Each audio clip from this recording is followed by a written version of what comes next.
How to get Instagram QR code. Hello everyone, this is Sabrina here to help you today.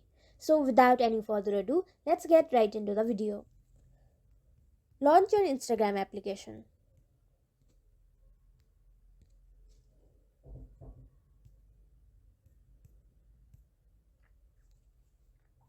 Then from your bottom right corner, tap on the menu bar.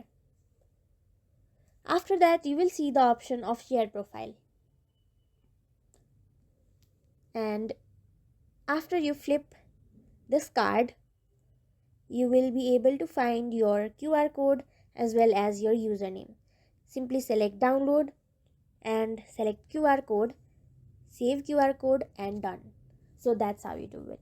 Thank you for watching this video. Make sure to like, share and subscribe to our YouTube channel. If you got any question, comment them down and I'll catch you in the next one.